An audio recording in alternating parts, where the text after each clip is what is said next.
Apples and beets on their own are rather tasty and surprisingly sweet, especially when you cook them. However, you may be surprised at what happens when you actually take these two and you cook them together. Simply put, it's rather delicious and sweet.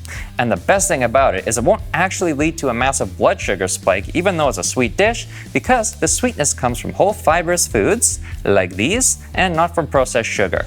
In addition, by adding in some cinnamon for the finishing touches, you will further minimize the blood sugar spikes while increasing antioxidants and liver cleansing goodness. So let's get to it. This recipe is rather simple. It only contains 3 ingredients. You got your beets, your apples, and your cinnamon, which is somewhere here. So with that said, let's get to it. But the first step is chopping them beets. I really wanted to do that.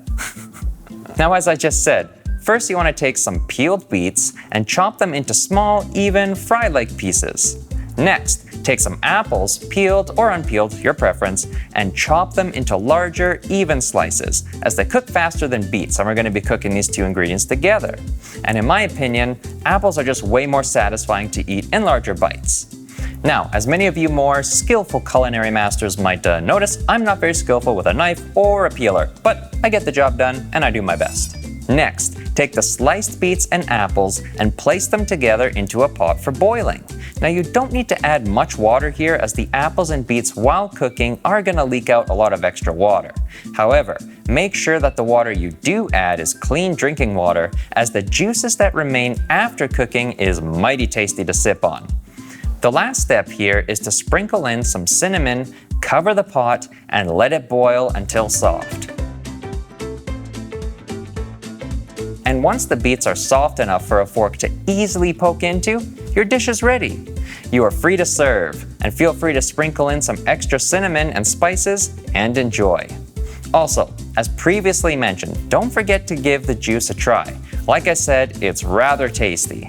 So there you have it, an antioxidant-rich, liver-cleansing, non-sugar, sweet, satisfying, boosting treat that comes with a side of refreshing juice.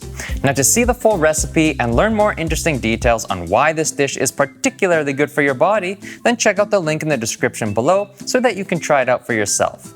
Now, if you're interested in more recipes or whatever else I have to share with you to improve your health or your happiness, please like this video, share it with your friends, and of course, subscribe to the channel so that you won't miss out on any future tasty recipes. With that said, that's a wrap. Cheers. Oh, and the dog comes. Look at that timing. Apples and beets. Sugar boosting treat. Well, it comes with a side of juice, which is awesome. And that was terrible. If you're interested in more, that is not very good. Man, oh man.